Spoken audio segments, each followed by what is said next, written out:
So, Taz, nice to see you. Thank you for joining us today on our North Jersey Blues Society interview. Welcome. Thank you. I'm glad to be here on a beautiful snowy morning here. Okay. Well, we're done Yeah. with the snow for now. So you've got quite an impressive career, Taz. You have a master's in English, a PhD. You were a college English professor for a few decades. You've released 12 albums, 3 children's books. You're the recipient of multiple awards from the Blues Foundation, from the Sammys, from Blues Blast Magazine, Independent Blues Awards. It's very impressive resume. Congratulations. Well, thank you. I hadn't put that in perspective in a while. When you sent me that message reminding me of those things, I was like, wow, I guess I've done a couple of things. So, Oh my gosh. Your friends and family must be very proud of you. How much of an influence have they had on your career and your strong work ethic? well, I'd say the most important thing is they've let me do what I love to do. You mentioned that I was teaching for several decades. No, not really. It was only 2 decades. Several. And I've been a professional musician off and on during my life. Earlier in my life, when I was younger, when I was really, really struggling trying to do it because then I had a young family. Then I went on to a career and got lucky enough that I landed a position at a state college that not only allowed me to teach, but they allowed me access to a tuition-free coursework. So I pursued a second master's degree while I was working, and then a PhD while I was working. So I took advantage of all those situations. But it was a 20-year career. So I was a part-time musician for about 20 years. Okay. And then, when I was able to retire early, and when I got out, I went back to really doing it full time and really started becoming a songwriter at that point. Yeah. So the family has supported me in my endeavor, so that's the big thing, Sure. Absolutely. So blues education is one of your pillars of strength. You offer Blues 101. You have 3 different literacy connections based on grade level. And one of North Jersey Blues Society's priorities is blues education. Any insights you'd like to share that would make us successful? Well, a couple things, and they may seem kind of, should be obvious to most, but you'd be surprised with some blues societies that I work with. Some of blues societies are very, very, very skilled and adept and very aware of what they need to do to work with schools. And some are very naive. Some of them, they assume that they get a performer who can just walk into school and play blues music for kids and everything is just going to be great. Yeah. Here's the thing. First of all, most basic understanding is that understand that if you have a blues event in a school, particularly, that's probably not the most important thing happening in that school that day. So please be flexible. Understand that schools are very busy places, and you need to be very flexible and not too demanding of them because you don't really know what else is going on. The other thing is that people that are presenting the programs need to have an understanding of what's called developmental appropriateness. I've been to a blues in school program where the person from the Blues Society is there introducing the program to kindergartners and first graders, and he's talking to them with language that 45-year-old educated people would not understand. Like, how many of you people love the blues? And you don't understand. You ask a question to kids, a group of kids, everybody will raise their hand, no matter if they know or not. Right. How many of you people like Buddy Guy? I don't know too many 6-year-olds, but like Buddy Guy. So you just really need to understand what kids at a certain age range will be able to process, and also how long. Basically, the younger they are, the shorter the program and the more active it is. less talk, more action, songs, and and movement for the younger ones. Then when you get the older ones, then you can give them some background. If it's music students, that's a different thing. I could go on and on, Cristy. There's so much. Okay. I'll just add one last thing. It's very, very important that if a blues society that has a program that someone from the blues society, other than the performer, is there at the school to coordinate the procedures of all the logistics of the day of. I've been to programs where I've showed up at schools and the school has looked at me and said, "Who are you and why are you here?" Okay. And they had no idea. They need to see a face of the Blues Society, not just a performer. And it should be someone who is, maybe if you've got a former teacher in your organization or someone who's familiar with the culture of schools. Okay. That's good. We have that. Yeah. All right. Thanks. So you're a veteran. Thank you for your service. Thank you. Yeah. While you were in the Navy serving at the Vietnam War, you hooked up with a harp player, Del Ray Streeter, and you joined his band after leaving the Navy. Are there any memories you'd care to share? Yeah, there's some fun memories there. Actually, I met him. He was a shipmate of mine. He was in the Navy at the same time. And we actually started a band while I was still in the Navy. We were processing out. We were pretty much done. It was an interesting time. I'd loved blues music. I'd grown up with it in my home. I had an uncle who also, because of his military experience, was very well aware of the blues, and he used to play these crazy records, and I'd go over to his apartment and hang out with him, play cards, and smoke Camels and Lucky Strikes, and listen to his music. I was like 10 years old. So yeah, I was a very very young when I went in the Navy. I left. I graduated from high school early. I was 17 when I was in the Navy, and I got shipped right away to Vietnam. So I was there in the very late stages of it. I'm not that old, kind of, but not that much. So anyhow, Streeter was something else. I thought, here's my chance. Here's the genuine article. He was from Southern Arkansas, grew up with the blues, played harmonica. I said, this is the real deal. I'm going to get into this, right? I got into it. And after we got out of the Navy and we started gigging a little bit, he wasn't really a very good harmonica player, but he was the real deal, and it didn't last long because he had a penchant for getting drunk and wanting to break glass. That's what he liked to do. And I'm not just talking bottles. He'd get in arguments with management at little venues, and I remember a couple of times he'd take out the glass in the door, but when he took out the plate glass window in a club, and we all went running out of there because they didn't care who did it. There was somebody in the band. That was it. I was done with him. Yeah, it just kept happening more and more and more. But we did play older blues. We played stuff like, that you would have heard, like, Sonny Boy play and stuff like that. Little Jimmy Reed, even that's not that old, but even the older pre-war blues, we played a lot of that. So I got an appreciation for that. So, yeah, Del Rey, what a character. So you play multiple types of guitars, electric, acoustic, resonator, and cigar box.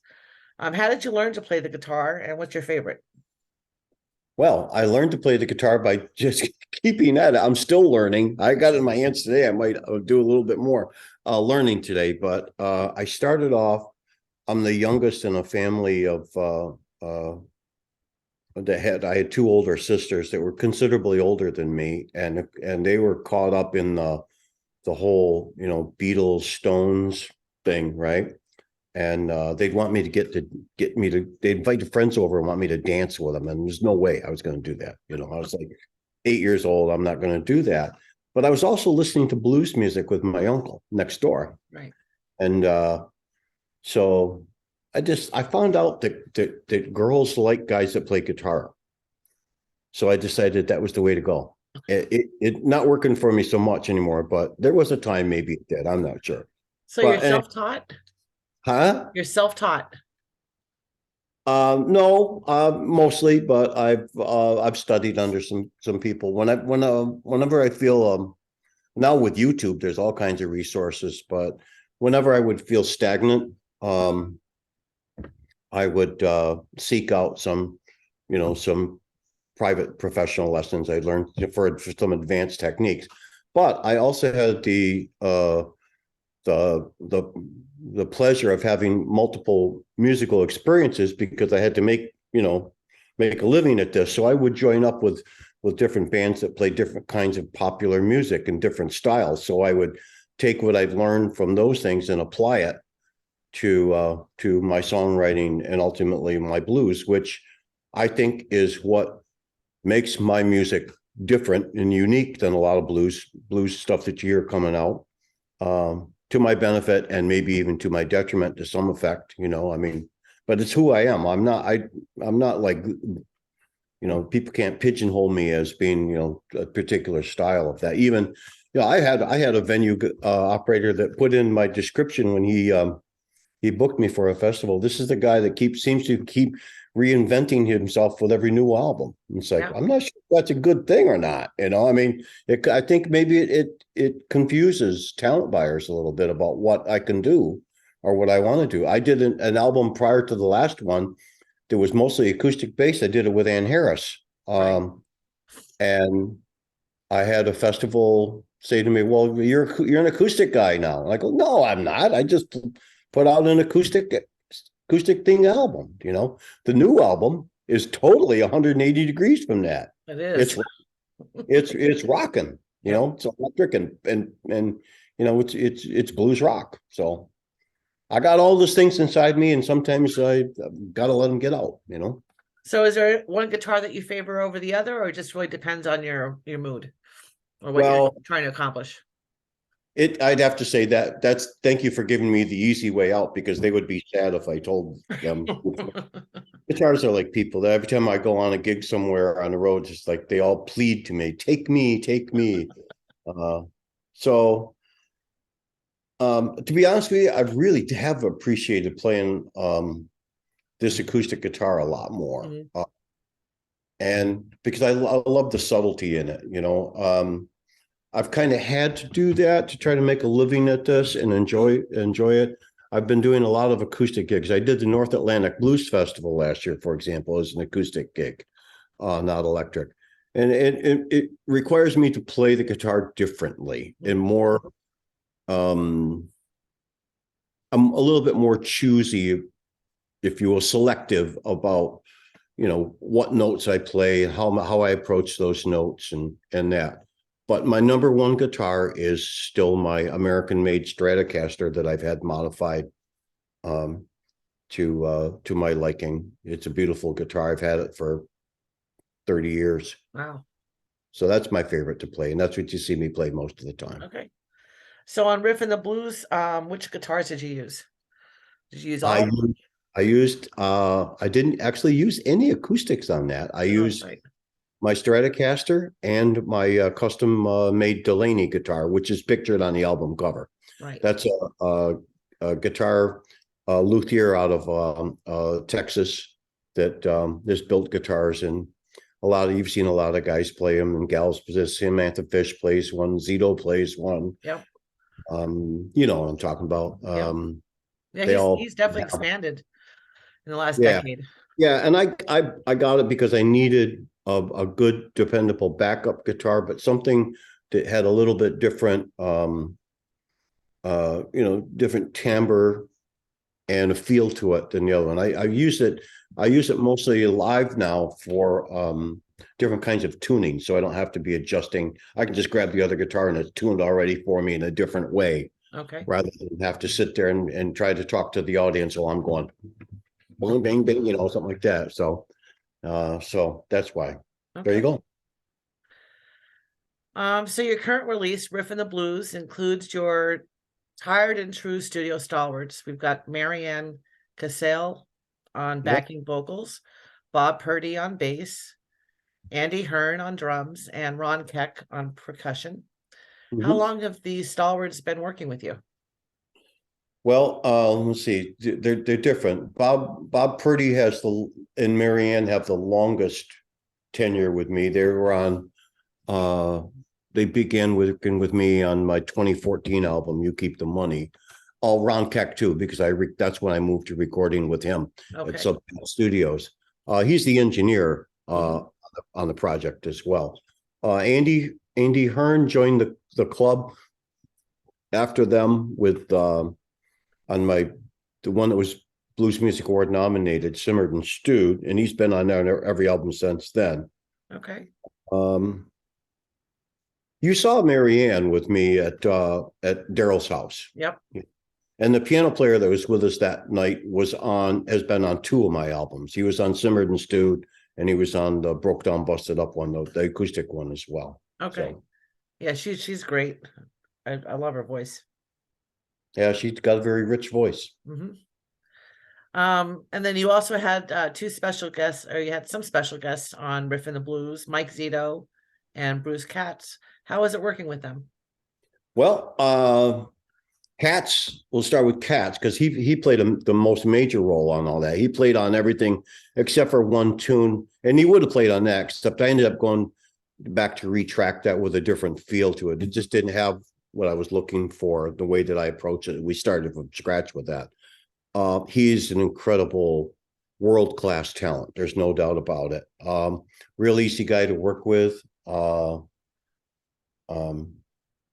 Doesn't need much direction. And he's one of the rare keyboard players that I think they're rare anyhow, that can play both piano and the Hammond B3 with equal masterful skill. Mhm. A lot of times there tend to be one or the other. I mean, they play both, but their real strength is the piano and not the organ, or the other way around. Right. And they're very, very different. They're very, very different instruments. But to have someone that is not only competent, but masterful on both was just phenomenal. I think he does some beautiful work.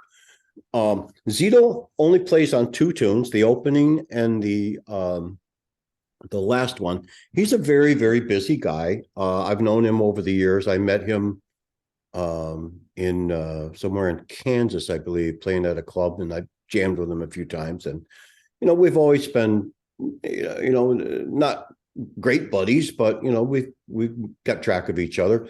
And I had thought about maybe putting this one out on Gulf Coast and work with him on that as his label. Mm-hmm. But the timing wasn't right. If they said, well, maybe, we're not sure, but the deal breaker was they would said, well, if we got a bunch of other stuff lined up, you'd have to wait until late 2023. And I said, no, I can't wait that long. So I'm glad you didn't. well, I said, well, why don't you just play on a couple then if you want to do that? And he did. And I love what he did. Okay, great. I do too. I see that Vinnie Marini was listed along with Cody Slade for your cover photo and design on Riffin' the Blues. Yeah. And Vinny has also been your manager for the past 8 years. How did your relationship with Vinny start, and what does it evolve to? Well, it started in Memphis. He had and still has the program called Music on the Couch, which he was doing live interviews in Memphis for several years at the International Blues Challenge. And I met him there. And he's helped me in different capacities over the last 8 years, sometimes with booking, sometimes as a road manager. Sometimes it's just somebody I can call up and say, what do you bounce ideas as a sounding board. He sought out, new opportunities for me. So, he's just really was a very honest guy, a hardworking guy. And will always just do his best for me to help out.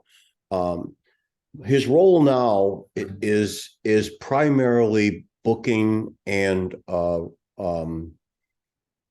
road tour management at this point. He's a very busy guy, and he's actually moved a couple of times, and he actually had to go back and do a day job. He was trying to do stuff with multiple artists for a while, and that just became too overwhelming.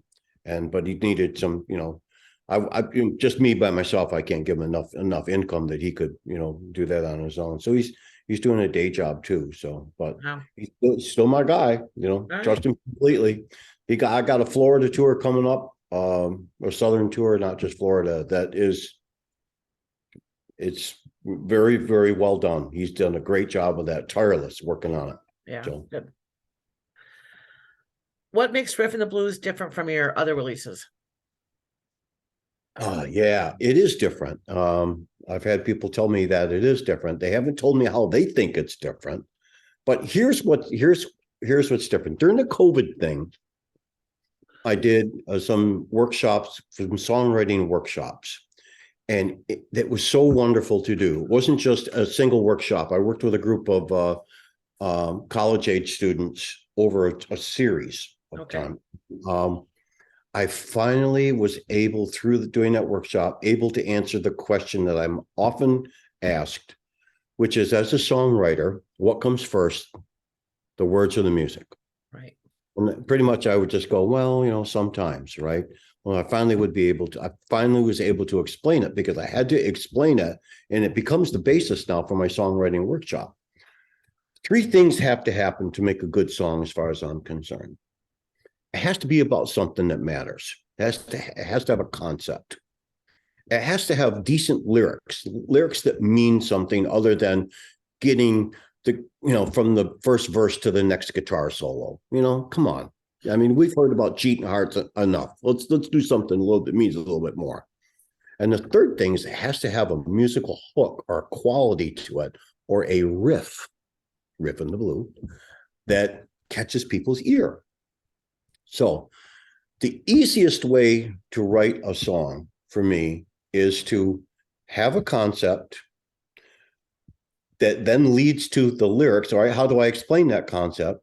Leads to the lyrics, and then leads to The riff. all right, how do I tell that story musically? What works with there? So those 3 things can happen. That's the easiest way.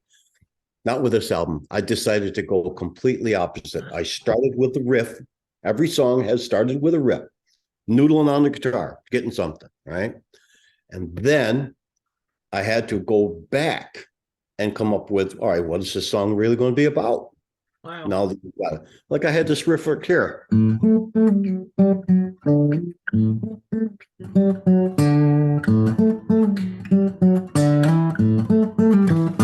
All right, so now I got this riff. What's this song going to be about? What does it suggest? So I used, believe it or not, here's the true blues guy. I'm giving myself away now. I used the Paul McCartney method of dummy lyrics.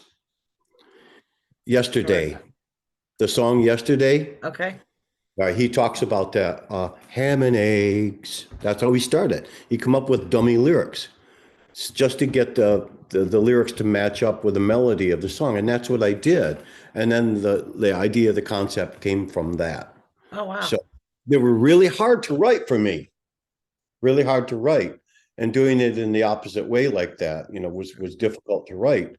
And it made me end up writing songs with lyrics and concepts that were a little bit more universal, a little less poetic than what I've been known for in the past, Okay. a little bit more simplified. And I think that's a good thing. I think that I needed to maybe get away from some of these epic, things, except for one, which I couldn't resist. And that is the last one, Memphis Gone, which is about feeling so sad about not being able to be in Memphis because of the whole COVID thing and not being on the road and that. But all the other ones, even though that started with a riff too. Wow. But so that's what's different about it. And of course, the whole thing rocks from start to finish. Yeah, even the ballads are heavy and powerful. All right. So I'm not going to ask you the next question because you already answered it. Did I? Yeah, that's okay. So the lyrics in Stand Up on Riff in the Blue are extremely relevant. What was the origin of that song? It was Ukraine, actually, to be honest with you. Okay. It was the Ukraine thing. But it could be, there are a lot of other things that I care about. My politics may not be in agreement with some of my fans. But if I tell you the things that I care about, that you'll probably be able to figure that out. I was very bothered by the whole um, Roe v. Wade thing going away. I think I just gave my politics away. So there's a lot of things that need to be stood up for. But Ukraine really was the inspiration, but it can be applied. Now, I've had people who have opposite political perspectives than I do who think that that song is about them. It's like, no, it's not for doing what you did a couple of years ago, please. We don't want that. That's not what this is about. But I might lose some fans over that, but I don't really care. Yeah, that's fair enough. Are there any memories from Riff in the Blue sessions that you would like to share? Yeah, I'm sure there are. I mean, doing the vocal harmonies are always a lot of fun. At that point, when we put the harmony lines in, it's really a lot of fun because the engineer and I and Mary have been working together for a long time now. So there are no filters here, So the directions that I give when I'm asking her to do a part sometimes get a little bit colorful, and and she gets colorful right back. And the engineer will sit there and just shake his head, go, it's crazy. So that's a lot of fun. We get the job done. Yeah. The other thing was that comes to mind is just the way that the studio had set up the workstation for Bruce Katz was phenomenal. They had this beautiful grand piano in the room all set up. They had the Hammond B3 there. They had the Leslie's behind them. They had a Fender Rhodes over here. I mean, it was just really nice to see that whole, it was very glamorous. I really enjoyed that. So, those are the really the fond memories. The ones that get a little bit stressful as the producer of the album, sometimes I have what I call fun ideas. They might be good ideas. At the time, I think they are, but sometimes they're not.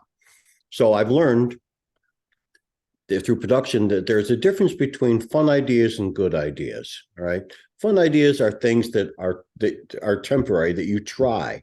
They may end up not being good. They're only good if everybody else that you're working with also agrees that they're fun. And I'm talking about people who aren't just going to go, oh yeah, that's great. People that will tell you the truth. And with my stalwarts in the studio, they will tell me the truth. They'll say, that's the term they go, Taz, that was a fun idea, but maybe you need to let that go, or let's modify it a little bit, so there's that. Well, I think that's good though, right? I mean, you want the best of the best. Of course. Yeah.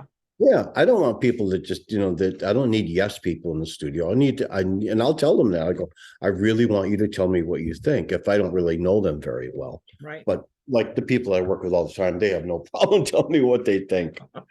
This is good. One remaining question is, Dwayne said, hitting the note. Albert Collins said, getting yourself done. You said it's that place where every musician unconsciously seeks and with luck finds. When can we witness you in this form in your upcoming tour? Well, I'm definitely going to be I'll be in Memphis in mid-January, right ahead of the IBC.